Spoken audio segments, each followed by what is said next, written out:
மாநில தலைநகரிலேயே அது அடையார் வந்து எவ்வளோ பெரிய ஏரியா, அப்படி அங்கேயே வந்து ஒரு குடும்பத்தையே வந்து அழித்திருக்கிறார்கள், கொலை செய்திருக்கிறார்கள்னா இப்போ சட்டம் ஒழுங்கு எவ்வளோ சந்தி சிரிக்கிறது.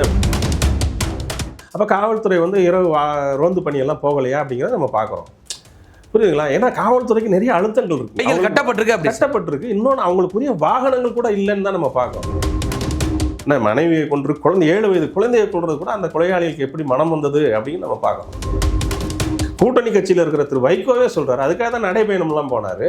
அவரே சொல்லியிருக்காரு, தொடர்ந்து தமிழகத்தில் இந்த திராவிட உருட்டு மாடல் ஆட்சி வந்ததிலிருந்து 2021 தொடர்ந்து இன்றைய அளவும் வந்து எங்கேயாவது கொலை நடக்காத நாளே இல்லை அப்படிங்கிறத நம்ம தினந்தோறும் செய்திகளாக பார்க்கணும். ஆட்சி அவலட்சணங்களை வந்து மறைப்பதற்காகத்தான் இந்த மாதிரி என்கவுண்டர்லாம் பண்ணுறாங்கிறது தான் உண்மை. ஒரு பொம்மை முதல்வராக தான் அவர் இருக்கிறார். புரியுதுங்களா? அவருக்கு என்ன நடக்குது, நாட்டில் என்ன நடக்குதுன்னே தெரியல. புதிய சிந்தனை நேயர்களுக்கு வணக்கம். இன்றைய சிறப்பு நேர்காணலில் நம்முடன் சிறப்பு விருந்தினர் வழக்கறிஞர் திரு வைகை ஆனந்த் அவர்கள். சார் வணக்கம். வணக்கம். அடையாறுல மிகப்பெரிய ஒரு சம்பவம் நடந்திருக்கு. ஒரு வட மாநில இளைஞரை வந்து இன்னைக்கு வெட்டி, கண்டத்தனமா வெட்டி மொத்த குடும்பத்தையே. ஆமா, அதுக்கப்புறம் தெரிய வருது சாக்குப்பையில போட்டிருக்காங்க. அதுவும் மெயினான ஏரியா அடையார் இந்திரா நகர்ல, தலைநகர்ல. அதுக்கப்புறம் அவங்க 7 பேரை கூப்பிட்டு விசாரிச்சு பார்த்தா, நாங்க இவனை மட்டும் கொல்லல, கொண்டாடி பிள்ளை மொத்தத்தை கொண்டிருக்கோம் அப்படின்னு சொல்லி இன்னைக்கு தலைநகர்ல பேசும் பொருளா போயிட்டு இருக்கு. நீங்க ஒரு வழக்கறிஞரா எப்படி சார் பாக்குறீங்க? இது வழக்கறிஞராங்கிறத விட ஒரு சக மனிதனா நான் என்ன பாக்குறேன்னா, இப்போ சட்டசபையில் வந்து முதல்வர் வந்து பேசினார்ல, இந்த ஆட்சியை வந்து மிக சிறப்பாக நான் செய்து விட்டேன், எல்லாம் நல்லா பண்ணிட்டேன், இந்த ஆட்சிக்கு மேலே இதுக்கு மேலே ஆட்சி பண்ணால் நாங்கள் 2.0 தான் பண்ணுவோம் அப்படின்னு சொல்கிறார் இல்லைங்களா? இது அவர் தான் பார்க்கணும்னு நான் சொல்கிறேன். ஏன்னா அவர் கையில் வைத்திருக்கிற சட்டம் ஒழுங்கு எவ்வளோ சீர்கட்டு இருக்கிறது. அதுவும் வந்து மாநில தலைநகரிலேயே அது அடையார் வந்து எவ்வளோ பெரிய ஏரியா, அப்படி அங்கேயே வந்து ஒரு குடும்பத்தையே வந்து அழித்திருக்கிறார்கள், கொலை செய்திருக்கிறார்கள்னா இப்போ சட்டம் ஒழுங்கு எவ்வளோ சந்தி சிரிக்கிறது அப்படிங்கிற இந்த அரசாங்கத்தின் மேல் தான் நான் வந்து கேள்வி கேட்குறேன். புரியுதுங்களா? சும்மா வந்து ஒரு ஏதாவது ஒரு வார்த்தை ஜாலங்களை பேசிட்டு இது பண்ணிட்டு இருக்கிற முதல்வர் அவர்கள் வந்து இந்த சட்டம் ஒழுங்கு வந்து கவனம் செலுத்தவில்லை அப்படிங்கிறது தான் இது வந்து நம்ம பார்க்குறோம். ஏன்னா இதே மாதிரி தான் ஒரு ஜெயில் கைதியை வந்து கோர்ட்டுக்கு வெள்ளைக்காலியை கொண்டு வரப்போ வந்து நாட்டு வெடுக்குட்டி வீசி காவலர்களே வந்து அதில் வந்து பெரிய பாதிப்பு ஏற்பட்டிருக்கு. அப்போ எந்த லெவலில் நீங்கள் வந்து ஆட்சி நடத்துறீங்க, சட்டம் ஒழுங்கு சந்தி சிரிக்குதுங்கிறது தான் அது நம்ம பார்க்குறோம். தொடர்ந்து சொல்லிக்கிட்டு வரோம் இல்லைங்க. எதுவுமே இந்த அரசாங்கத்தில் வந்து சட்டம் ஒழுங்கு சீர்கட்டு கிடக்கிறது, நிரந்தர டிஜிபி நியமிக்கலை, புரியுதுங்களா? அப்படிங்கிறப்ப வந்து காவல்துறை எப்படி செயல்படும்? ஏன்னா அது நம்ம காவல்துறையை மட்டும் குறை இது கிடையாது, குறை சொல்கிறதுக்கு வாய்ப்பு இல்லை. ஏன்னா ஆளுகிற வர்க்கம் தான் வந்து சரியான முறையில் இது பண்ணால் தான் வந்து காவல்துறை சிறப்பாக செயல்படும். புரியுதுங்களா? அதனால் வந்து சட்டம் ஒழுங்கு சீர்கட்டு இருக்கிறதுக்கு இது ஒரு பெரிய சாட்சியாகத்தான் நான் பார்க்குறேன். இப்போ இதிலே பார்த்தீங்கன்னா, இப்போ அந்த 7 பேரை பிடிச்சி விசாரிக்கும் போது நாங்கள் இவனை மட்டும் கொள்ளலைங்க, மேற்கொண்டு பொண்டாட்டி, மனைவி, குழந்தை 7 வயது குழந்தைன்னு நினைக்கிறேன். ஆமாம் வருது. ஏன்னா அப்போ இவ்வளோ ஒரு மூர்க்க குணம் வந்து இந்த கொலையாளிக்கு எதனால் வந்தது அப்படின்னு நீங்கள் பார்க்கணும். இல்லை சார், அந்த 3 பேரை கொன்று தனித்தனி இடத்துல போட்டிருக்காங்க. அப்போ அது வரைக்கும் காவல்துறை என்ன பண்ணுச்சு? 3 பாடி எடுத்து சிட்டிக்குள்ள கண்டிப்பாக சுற்றிருப்பாங்களா? கண்டிப்பாக சுற்றிருப்பாங்க. அப்போ காவல்துறை வந்து இரவு ரோந்து பணியெல்லாம் போகலையா அப்படிங்கிறத நம்ம பார்க்குறோம். புரியுதுங்களா? ஏன்னா காவல்துறைக்கு நிறைய அழுத்தங்கள் இருக்குங்களே, கைகள் கட்டப்பட்டிருக்கு. இன்னொன்று அவங்களுக்குரிய வாகனங்கள் கூட இல்லைன்னு தான் நம்ம பார்க்குறோம். காவல்துறை வாகனங்கள் கூட நிறையா இல்லை அப்படிங்கிறத தான் பார்க்குறோம். இதெல்லாம் தான் அரசோட மெத்தனை போக்குன்னு நான் சொல்ல வரேன். புரியுதுங்களா? 3 பேரை கொண்டிருக்காங்க. அந்த கொலைக்கான அந்த தைரியம் எங்கேருந்து வருது? தொடர்ந்து தமிழகத்தில் இந்த திராவிட உருட்டு மாடல் ஆட்சி வந்ததிலிருந்து 2021 தொடர்ந்து இன்றைய அளவும் வந்து எங்கேயாவது கொலை நடக்காத நாளே இல்லை அப்படிங்கிறத நம்ம தினந்தோறும் செய்திகளாக பார்த்துட்டு இருக்கோம். இவர் நம்ம பாலாறும் தேனாரோடு நான் பிரம்மாண்ட ஆட்சியை கொடுத்துட்டு இவர் வந்து சட்டசபையில் பெருமை பேசிக்கொண்டு திரிகிறார் அப்படிங்கிறதா உண்மை.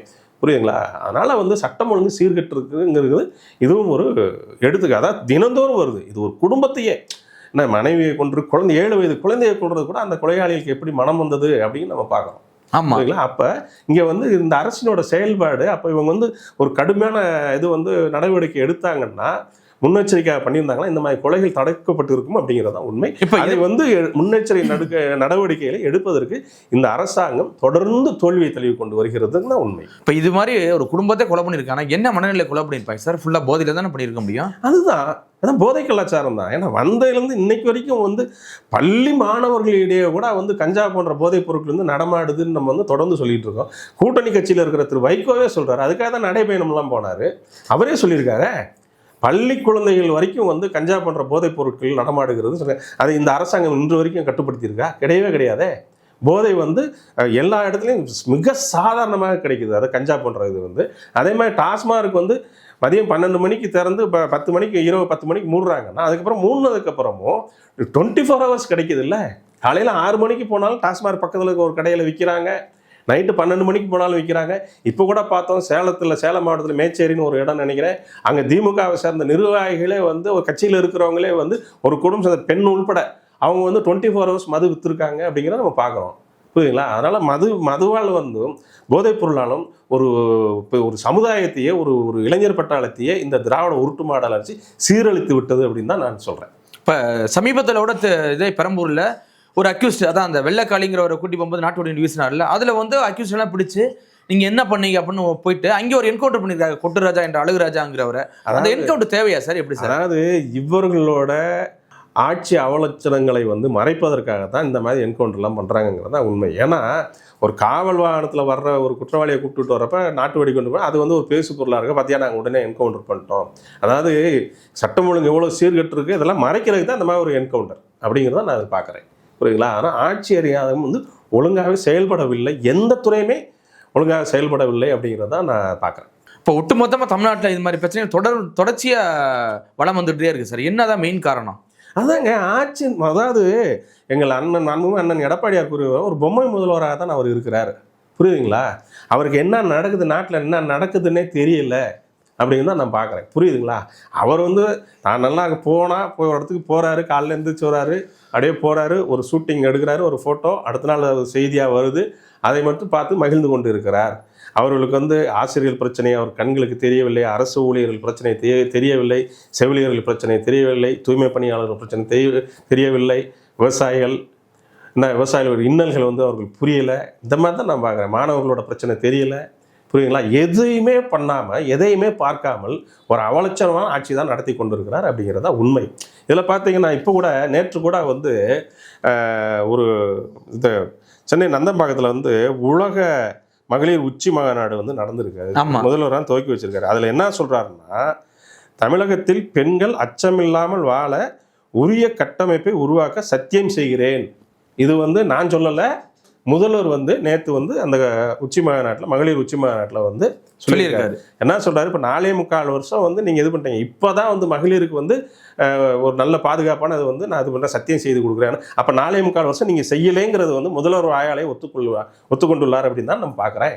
உண்மைதான். அப்போ 4.25 வருஷம் நீங்கள் இப்போ தான் நீங்கள் வந்து நேற்று வந்து சத்தியம் பண்ணுறேன், நான் இது பண்ண எல்லாமே பண்ணுறேன், நீங்கள் சத்தியம் பண்ணுறீங்கன்னா 4.25 ஆண்டுகளாக அப்போ மகளிருக்கு வந்து நீங்கள் வந்து பெண்களுக்கு வந்து எந்த உரிய பாதுகாப்பற்ற ஒரு ஆட்சியை தான் நீங்கள் நடத்தி இருக்கிறீர்கள் அப்படின்னு சொல்லிட்டு உங்கள் வார்த்தையிலிருந்து எடுத்துக்கொள்ளலாமா அப்படின்னு தான் நான் கேள்வி கேட்குறேன். கண்டிப்பா. அப்ப அதாவது பெண்களுக்கு பிரச்சனை இருக்குன்னு உறுதிப்படுத்துறாரு. அப்ப இப்பதான் சத்தியமே பண்ண போறீங்க. நீங்க நேத்தான சத்தியமே பண்ணிருக்கீங்க, அவங்களுக்கு உரிய பாதுகாப்பு கொடுக்க போறேன், நான் சத்தியம் செய்கிறேன்னா அப்ப 4.25 வருஷம் பண்ணலைங்கிறது தானே உண்மை. அப்படித்தானே இதை எடுத்துக்கணும். உண்மைதான். அப்புறம் அவரே வந்து அவருக்கு அறியாமலேயே உண்மையை கூறிவிட்டார். இந்த 4.25 வருஷம் பெண்களுக்கு பாதுகாப்பற்ற மாநிலமாக தான் தமிழகம் இருந்து கொண்டு இருக்கிறது அப்படின்னு அவர் வாயாலேயே வந்துருச்சுன்னு தான் நான் எடுத்துக்கிறேன். கண்டிப்பா சார். தொடர்ச்சியா சந்திப்போம். மிக்க நன்றி சார். நன்றி.